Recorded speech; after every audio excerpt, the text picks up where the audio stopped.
Graças e paz do Senhor Jesus, amém.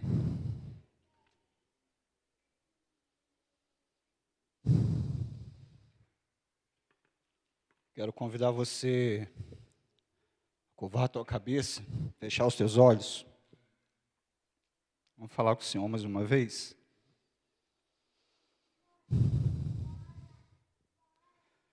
Pai, louvado e glorificado seja o santo e poderoso nome do Senhor. Toda honra e glória pertencem a Ti, ó Deus, somente ao Senhor. Obrigado por mais essa rica oportunidade que o Senhor me concede. Continue a falar conosco agora por meio da palavra, a mim confiada nessa noite. Usa a minha vida com graça, misericórdia, que eu fale aquilo que o Senhor quer que eu fale. Deus, no nome de Jesus, nesse momento também eu quero te pedir, por cada família, que possa estar com seu coração apertado, assim como estou com o meu. Que a mão do Senhor também seja sobre a vida do meu primo. Deus, nós sabemos que a vontade do Senhor ela é boa, perfeita e agradável. Nós muitas das vezes não a entendemos. Mas que o Senhor seja sobre a vida do Jobeck naquele leito de hospital. Assim também como sobre a vida do Robinho e tantos outros, como já foi falado aqui.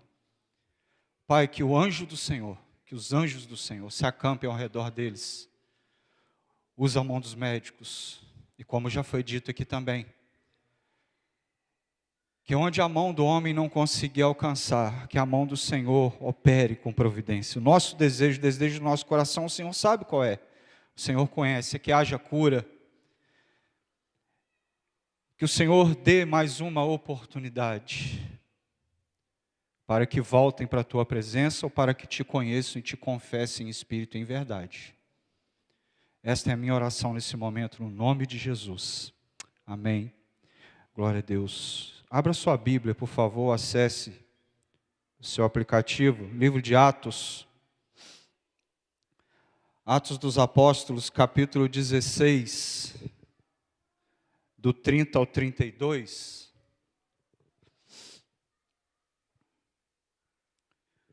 Essa é uma palavra que Deus ministrou ao meu coração essa semana em forma de reflexão e eu a levei na fábrica na sexta-feira. Eu gostaria de compartilhar com os irmãos nesse momento também. Atos 16, versos 30 e 32. A palavra nos diz assim: E tirando-os para fora, disse: Senhores, que é necessário que eu faça para me salvar? E eles disseram: Crê no Senhor Jesus Cristo e serás salvo, tu e a tua casa. E lhe pregaram a palavra do Senhor, e a todos os que estavam em sua casa. Palavra de Deus. Nessa noite eu quero compartilhar com você a respeito de um verbo. Verbo esse que se torna uma condição necessária para mim e para a sua vida, para que dessa forma a gente verdadeiramente alcance a salvação em Cristo Jesus. Sem esse verbo não é possível. Mas antes de falar do verbo contido nessa palavra que nós acabamos de ler, nessa noite eu não quero contar a história do carcereiro, eu não quero falar da experiência de Paulo, eu não quero falar do contexto doutrinário que essa palavra nos traz, eu não quero falar da mensagem de exortação que essa mensagem nos traz, mas a mensagem nessa noite eu quero falar de uma forma diferente para os irmãos, dentro daquilo, e da forma como Deus ministrou o meu coração. Aqui em Atos capítulo 16, livro esse escrito por Lucas, em parte do livro de Atos, em especial a partir do verso 25, essa mesma palavra vai nos contar a respeito da conversão de um carcereiro. E estes 3 versículos que nós acabamos de ler, fazem parte dessa narrativa de Lucas, que vai falar do momento em que esse mesmo carcereiro teve uma experiência sobrenatural, que adveio à sua vida por meio da situação em que Paulo e Silas se encontravam naquele exato momento. E ainda dentro do capítulo 16 de Atos, a palavra de Deus vai nos dizer que Paulo e Silas haviam tomado uma verdadeira surra, estavam machucados, estavam presos. Mas essa mesma palavra, queridos, vai nos dizer também que perto da meia-noite, mesmo estando presos, mesmo numa condição de estarem lançados em uma cela, e a cela daquela época não dispunha do conforto como muitas outras, nem todas, claro, nos dias de hoje dispõem. Segundo os historiadores, muitas dessas celas, para não dizer todas, naquele contexto, naquele tempo, eram cavadas em meio a rochas, locais úmidos, escuros, onde os piores delinquentes eram lançados em meio à escuridão, à friagem, e lá ficavam apodrecendo literalmente.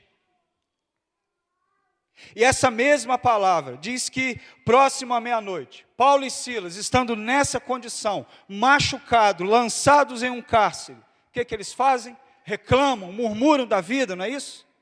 Não. Essa palavra vai dizer para nós que Paulo e Silas, que estavam em meio ao contexto que para muitos, de repente, poderia significar e apontar um contexto de fim, de que não há mais jeito, de que não há mais saída, de que não há mais esperança. Eles teriam todos os motivos, humanamente falando, para praguejar contra Deus, para murmurar, mas não é isso que esses homens fazem. Ao contrário de nós, não é isso que esses homens fazem. Diz a palavra do Senhor que eles louvam, presos, machucados, haviam tomado uma surra, estavam com os pés presos a um tronco por correntes, diz a palavra do Senhor. E mesmo nesse contexto, diz a palavra do Senhor que eles louvam, que eles adoram, que eles buscam a presença de Deus por meio de quê? Por meio dos louvores e também por meio da adoração. E diz também esta mesma palavra ainda, que nesse exato momento, por meio de uma ação sobrenatural de Deus, sobre aquele lugar então acontece um grande terremoto, diz a palavra. E por consequência desse terremoto, que era nada mais, nada menos do que uma obra sobrenatural de Deus, em resposta aos louvores e adoração daqueles homens, diz a palavra do Senhor que o cárcere se abala, suas portas se abrem, as prisões de todos se soltam, de todos, inclusive as de Paulo e Silas, e diz ainda, a palavra continua narrando ainda, que esse mesmo carcereiro, que nesse exato momento, quando acontece esse terremoto sobrenatural do Senhor, diz a palavra que esse mesmo carcereiro estava fazendo o quê? Estava dormindo. E ele acorda assustado, porque com medo daquela situação, ele não sabia o que estava acontecendo, pois com toda certeza, repetindo, ele não sabia o que estava acontecendo naquele momento. Isso porque, queridos, Deus estava agindo naquele momento, naquele lugar, daquela forma, de uma forma, sendo redundante, sobrenatural. Assim como nós devemos crer que Deus hoje pode agir sobre a vida dos nossos, sejam eles conhecidos ou familiares, de uma forma sobrenatural, porque só Deus. Nós temos vivenciado tempos difíceis. Tempos onde muito tem se apostatado da fé, tem se afastado da fé.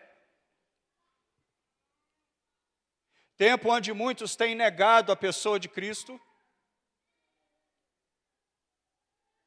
E aí Oséias capítulo 4, verso 6, salvo engano, nos traz uma palavra de exortação. que pior do que conhecer a palavra é rejeitar essa palavra que se diz conhecer, porque esses serão destruídos. E esse é o contexto que nós temos vivido nos dias de hoje. E nesse contexto, que não era muito diferente, como eu disse, eu não estou aqui para pregar nessa noite a respeito da viagem missionária de Paulo, porque essa passagem de Atos 16 está inclusa dentro desse contexto, mas não é sobre isso que eu quero falar nessa noite. E Deus, naquele exato momento, ao agir da forma sobrenatural como agiu, diz a palavra do Senhor, que aquele carcereiro tomado por medo, tomado por espanto, porque, repito, ele não sabia, ele não tinha entendimento do que estava acontecendo. Diz a palavra do Senhor que aquele carcereiro toma da própria espada e intenta tirar a própria vida. Ao que Paulo, então, dentro da prisão, de repente, com toda certeza, percebeu ou viu a cena. E Paulo grita lá de dentro: ei, não te faça mal nenhum, porque todos nós estamos aqui, ninguém fugiu. Não faça isso. E após esse aviso de Paulo, diz a palavra continua nos narrando, que esse mesmo carcereiro pega então de uma luz, adentra aquele cárcere, todo trêmulo, porque ele estava assustado, ele estava com medo, ele não conhecia Deus. Ele toma de uma luz, entra naquele cárcere, onde todos estavam, as cadeias haviam se rompido, irmãos. As portas haviam se abrido, estavam abertas, só peço português, você entendeu o que eu quis dizer. Mas aqui a palavra de Deus nos traz um ensinamento, que nós muitas das vezes negligenciamos. Quando nós louvamos, quando nós adoramos como verdadeiros adoradores que devem adorar a Deus em espírito e em verdade, o que acontece no mundo espiritual? Cadeias se rompem, portas se abrem, o inferno é abalado. E Deus restitui tudo aquilo que estava preso. Deus traz à vida tudo aquilo que estava em morte. E é exatamente isso que está acontecendo aqui. E diz essa mesma palavra que o carcereiro, então, tomado de temor, de pavor, mesmo tomado de pavor, todo trêmulo, ele toma de uma luz, entra no cárcere, chega à presença de Paulo e Silas, se prostra diante deles, tira-os para fora do cárcere, e então vai fazer a grande pergunta: senhores, que é necessário que eu faça? O que eu preciso fazer para que eu seja salvo? Aleluia, glória a Deus. Que experiência linda esse homem teve. Senhores, o que é necessário que eu faça? Qual é a ação que eu preciso ter? O que eu preciso desenvolver na minha vida para experimentar esse terremoto sobrenatural de Deus? O que eu preciso fazer na minha vida? Qual é a ação? O que eu estou deixando de fazer? O que eu preciso recuperar para que eu seja salvo? Não apenas eu, mas eu e a minha casa.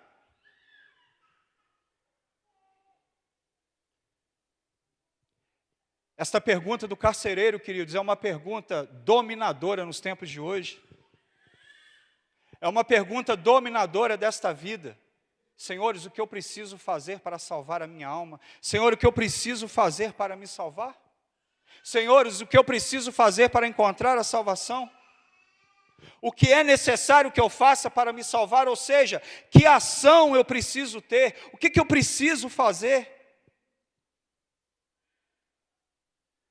É verdade que nós temos vivido, queridos, um tempo, em meio a um tempo, e esse tempo ele não tem sido apenas um tempo materialista.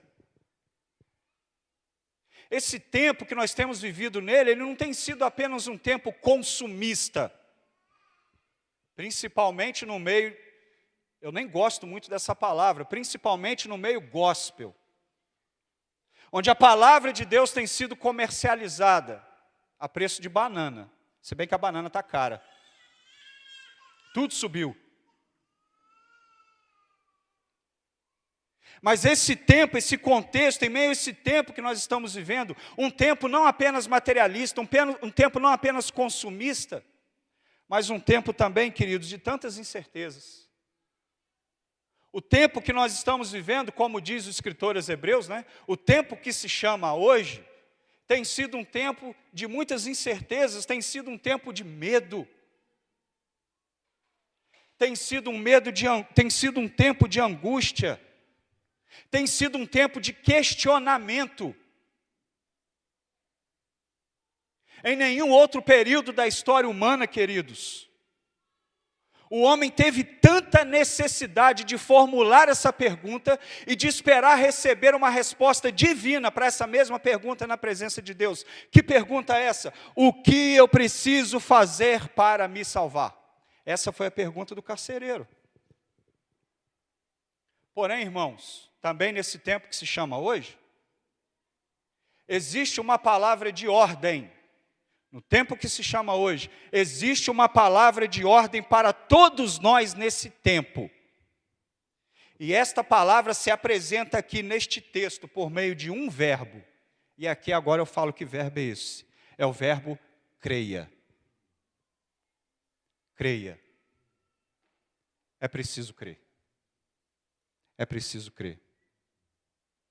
Eu não sei se em algum momento da sua vida você já parou para refletir sobre esse texto de Atos 16, principalmente a partir do verso 25, quando a palavra de Deus vai tratar especificamente, explicitamente, a respeito da conversão desse mesmo carcereiro. Eu não sei se em algum momento da sua vida você já parou para refletir, ou se você já leu, que seja, esse texto. Você já parou para imaginar a experiência que esse carcereiro teve? Experiência essa que proporcionou a esse mesmo homem ter um encontro com a verdade que liberta. E essa também é outra palavra que o Senhor tem ministrado ao meu coração.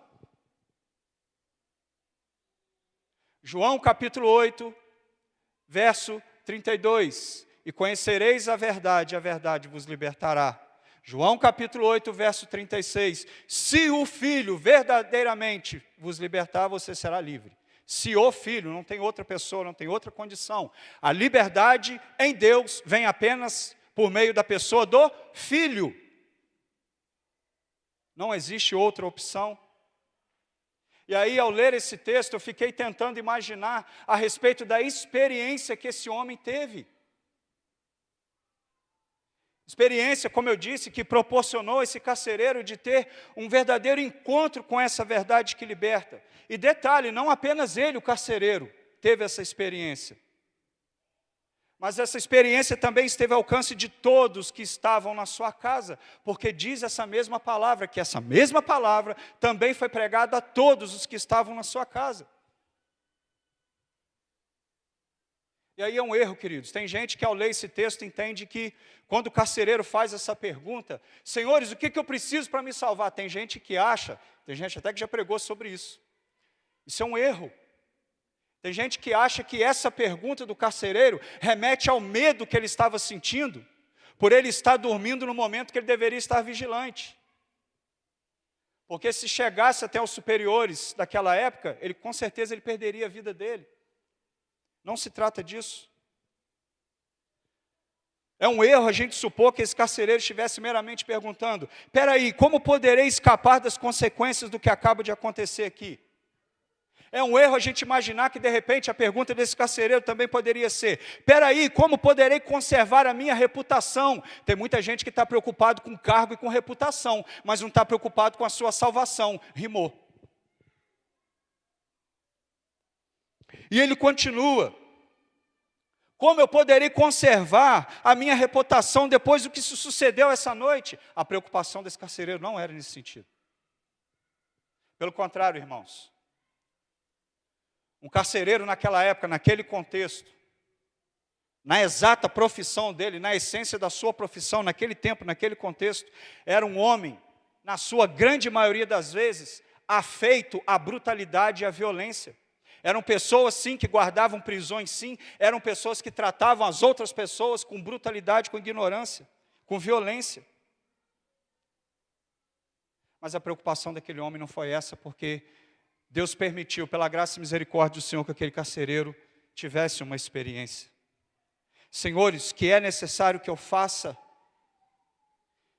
Essa palavra necessário, queridos, remete para nós um sentido de termos ação. O que eu preciso fazer? Eu preciso ter uma ação.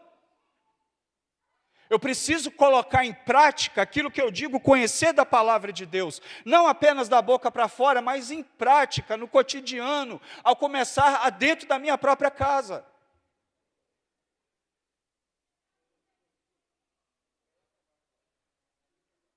Eu louvo a Deus pelos nossos adolescentes e jovens. Nós temos estudado nesse tempo sobre introdução bíblica.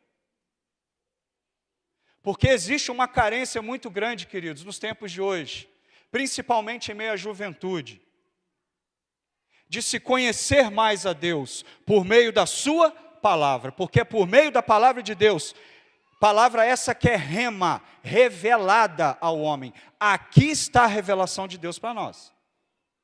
Existe uma carência muito grande dessa juventude nos dias de hoje de se conhecer mais a Deus por meio da palavra, e nós temos falado muito sobre isso. Nós temos falado muito sobre isso. E quando Deus trouxe essa reflexão ao meu coração, essa reflexão veio, queridos, ao meu coração por meio de uma palavra de ordem. Creia, creia. Não importa as circunstâncias. Não importa as circunstâncias pelas quais você possa estar passando. A ordem de Deus para você, a ordem de Deus para mim é única, exclusiva. Creia, adore, louve, creia. Principalmente nesse tempo de dificuldade que estamos vivendo. É o tempo de se crer, é o tempo de buscar mais a Deus. Ninguém aqui está livre de problemas, mas é um tempo onde o Senhor tem esperado que a gente busque mais a presença dEle. Mas falando em prisão, qual foi o contexto aqui relatado nesse texto da prisão de Paulo e Silas? Por que esses homens estavam presos? Paulo e Silas não estavam presos por pregarem o evangelho, não. Paulo e Silas foram presos porque eles interromperam, num primeiro momento, um negócio que estava sendo muito lucrativo.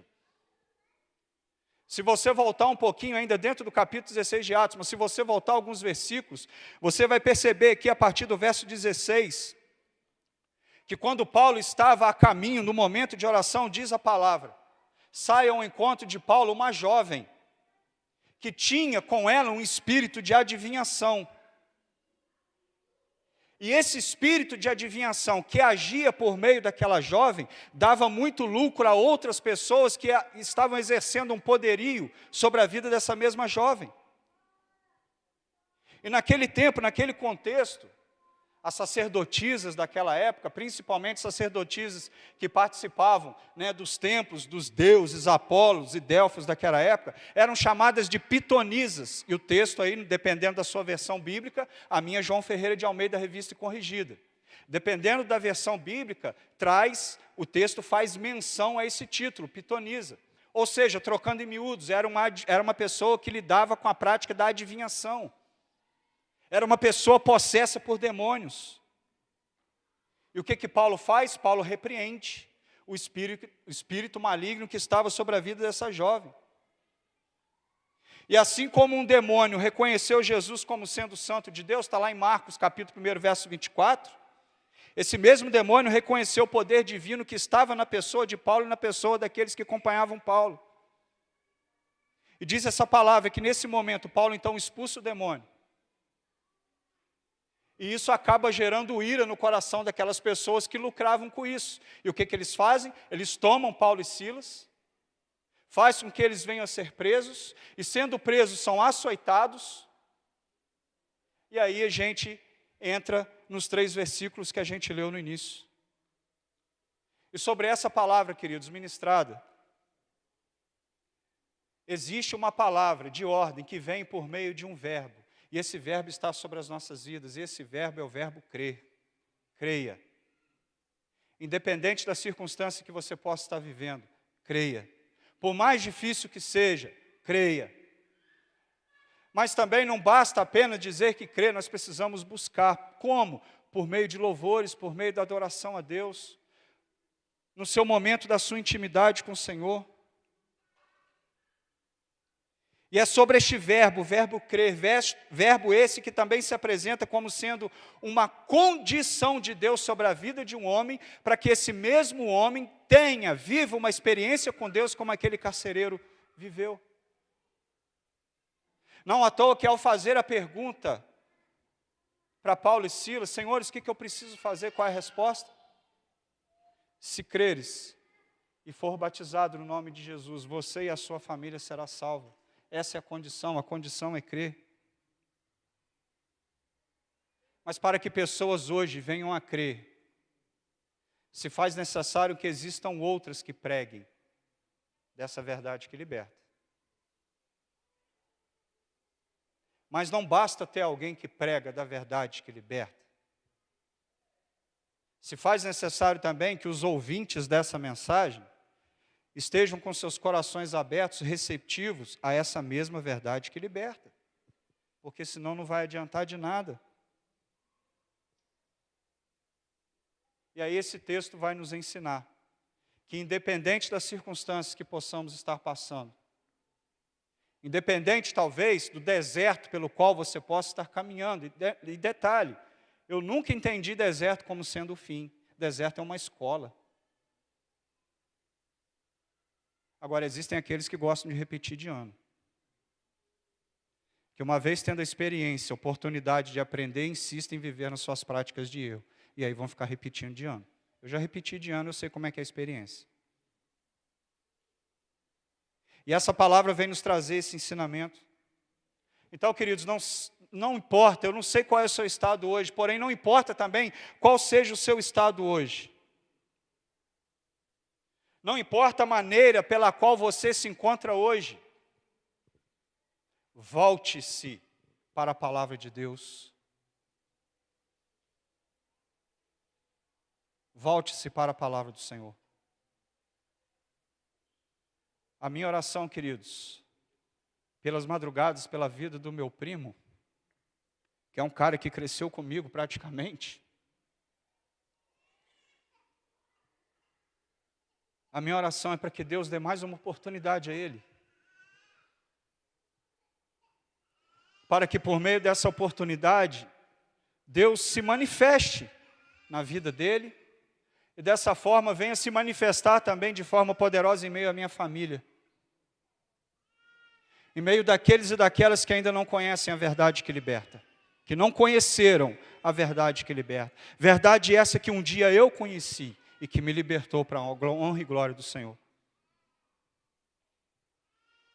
Verdade essa que, parafraseando, um dia me permitiu viver a experiência de viver esse abalo, literalmente, esse terremoto de Deus, que quando acontece na vida de um homem, de uma mulher, abala a nossa estrutura interior, faz com que a gente pare para repensar sobre as nossas decisões, as nossas escolhas, porque o homem é fruto das suas decisões e das suas escolhas.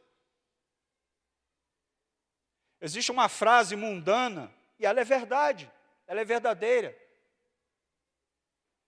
que diz que Deus é tão bom, mas tão bom,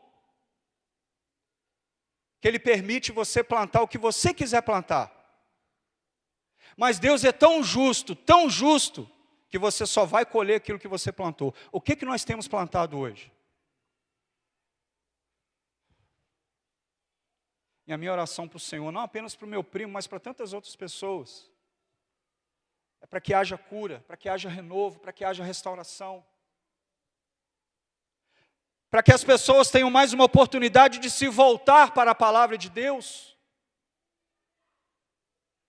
Um homem pode viver toda uma vida sem Cristo. O grande problema é você morrer sem Ele.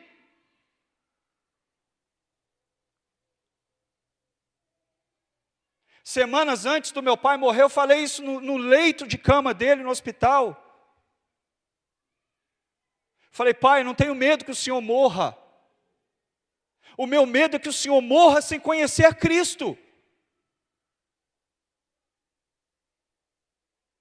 O tempo que estamos vivendo, queridos, é um tempo que tem impresso medo, mas isso é cumprimento da palavra de Deus. Não tem para onde fugir. E Deus, quando ministrou essa palavra ao meu coração, uma palavra que veio forte foi esse verbo crer. E aí eu falo muito com os adolescentes, converso muito sobre isso com eles. Hora ou outra, eu acho que eu já citei aqui. Quando eu vou fazer um estudo da palavra, enfim, eu gosto muito de, no texto, procurar os verbos, pensar os verbos. Eu amo o verbo da palavra. É o mesmo no português, né? Mas enfim. Eu amo os verbos. Porque o verbo tem uma função. Qual é a função de um verbo? Definir coisas. Se você consegue enxergar isso na palavra de Deus, você vai entender o propósito de Deus para a sua vida. Em muitas passagens bíblicas. E aí uma coisa que eu sempre repito. Toda promessa de Deus vem acompanhada de uma condição. E todo verbo fala de condição. É interessante isso. Todo verbo encontrado na palavra de Deus vai falar de uma condição, que uma vez cumprida vai remeter o homem à promessa cumprida. E a palavra aqui nesse texto, o verbo aqui nesse texto, que vem trazer esse alerta para nós nessa noite, é o verbo crer. Creia, irmãos. Não importa qual seja o seu estado hoje, creia, pois somente Deus tem poder para libertar. Não importa qual seja o seu estado hoje, creia, porque somente Deus tem o poder para curar. Não importa qual seja o seu estado hoje, creia, volte-se para a palavra de Deus. Não importa qual seja o seu estado hoje, creia, louve, adore ao Senhor em meio às circunstâncias que você possa estar vivendo. Muitas das vezes as dificuldades à nossa volta nos apertam de tal maneira que a sensação que fica no nosso coração é de que em algum momento o nosso barco vai afundar, como eu disse lá atrás, parece que não tem mais esperança, parece que não tem mais jeito. Tem sim, sempre teve. Jesus Cristo é o jeito, Jesus Cristo é o caminho, verdade e vida, é só por meio dele. Porém aqui nesse texto, a palavra de Deus nos dá um exemplo claro, simples não na acepção da palavra, de como vencer as circunstâncias da vida, sejam elas quais forem, louvando e adorando o Senhor, queridos.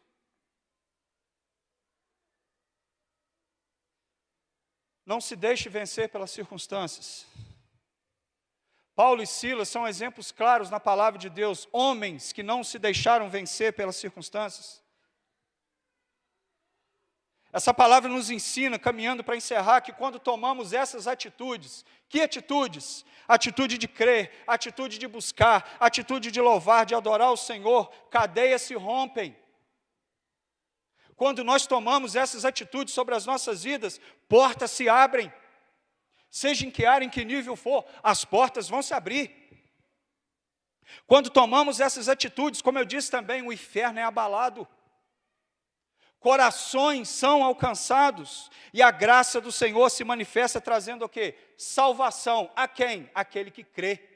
Porque a palavra de ordem é: creia. Nós precisamos crer, nós precisamos aceitar sobre a nossa vida essa verdade que liberta. Aceitar verdadeiramente falando. Tem muito crente brincando de ser cristão. E eu falo muito isso para os adolescentes e jovens. Muitos brincando de ser cristão, o diabo não brinca de ser quem ele é. Está aí o resultado do que a gente está vivendo hoje.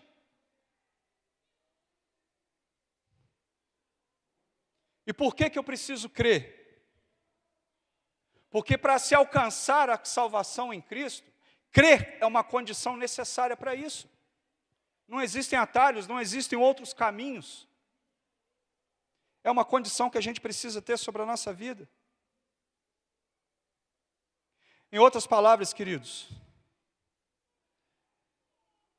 na adversidade, isso é fato. Uns desistem. Em meio às dificuldades, vamos pensar aqui na figura de um atleta. O que faz um atleta crer que ele vai ser um vitorioso? O que faz um atleta crer que ele vai conquistar tudo aquilo que ele almeja? É a crença que ele tem e que ele coloca, mediante o seu esforço, mediante o seu trabalho, para criar em si uma condição física que lhe dê condições de lutar por aquilo. Isso é uma espécie de crença. É alguém que crê em alguma coisa. E muitos creem e conseguem alcançar seus objetivos. Esse mesmo atleta, ele vai se tornar um vitorioso porque durante a sua trajetória de esforço, ele creu que ele seria capaz de conquistar, de alcançar aquilo. E aí, em meio às adversidades, existem aqueles também que desistem, enquanto outros vão bater recordes. Isso é fato. Não precisa nem espiritualizar isso, isso é uma realidade da nossa vida. Enquanto uns desistem pelo meio do caminho, outros se tornam vitoriosos. Perdão, por quê? Porque persistiram, porque creram. Então, queridos, para encerrar, o que é necessário para se alcançar um milagre? Crer no Senhor Jesus. O que é necessário fazer para não se deixar vencer pelo medo? Crer no Senhor Jesus. O que é necessário fazer para que as situações da vida não tirem o nosso foco? Crer no Senhor Jesus. Porque crer é a condição necessária para se alcançar a salvação. Porque crer é a condição necessária para se alcançar o melhor de Deus para as nossas vidas. Como eu disse, eu tenho orado pela vida do meu primo. O que Deus vai fazer? Não sei. Mas uma coisa eu sei, que a vontade de Deus é sempre boa, perfeita e agradável, para aqueles que creem no seu nome. Eu senti isso na pele, quando eu tive na iminência de perder minha esposa no momento do acidente dela. Só eu sei o que eu passei. Só eu sei o que eu senti. Só eu sei o que eu sinto até hoje. Eu e Deus, claro. Então, crer é uma condição necessária para se alcançar a salvação, para se alcançar uma vida plena em Cristo. Amém? Que Deus te abençoe no nome de Jesus. Queria te convidar a se colocar de pé. A gente vai orar e aqui a gente encerra. Que Deus te dê uma semana abençoada na presença dEle. Amém, queridos? Queria te convidar, se você puder, baixar sua cabeça, fechar os teus olhos. Pai, muito obrigado. Obrigado porque a palavra do Senhor, ela revela a vontade do Senhor para as nossas vidas. O que seria de nós, Deus, se não fosse a presença do Senhor sobre nós? O que seria de nós se não fosse a Tua graça, a Tua misericórdia? Pai, recebe esse culto. Recebe esse culto na presença do Senhor. Recebe as nossas orações, Deus. Nós não sabemos quais são os Teus propósitos. Nós não sabemos o que o Senhor tem reservado para o dia de amanhã. Ou quem sabe para daqui a alguns minutos. Mas nós precisamos crer no Senhor. Nós precisamos saber, aprender verdadeiramente, esperar no Senhor. Que a paz do Senhor, que excede todo e qualquer entendimento humano, seja sobre a vida dos meus irmãos e irmãs. Que a paz do Senhor, que excede todo e qualquer entendimento humano, seja sobre a vida de cada família, de cada lar aqui representado. Daqueles que talvez nos acompanham também pela internet. Deus, que a graça, que a manifestação do Senhor seja também sobre esses leitos de hospitais. Quantas pessoas, Deus, nesse exato momento, clamando por um milagre do Senhor. Quantas famílias nesse exato momento, Deus, prostrados de joelhos, clamando por um milagre do Senhor. Pai, no nome de Jesus, o Senhor é sabedor de todas as coisas. O poder da vida está nas mãos do Senhor. Deus, no nome de Jesus, o Senhor que sonda e conhece o coração de cada filho e filha do Senhor. Que o Senhor possa receber a nossa oração.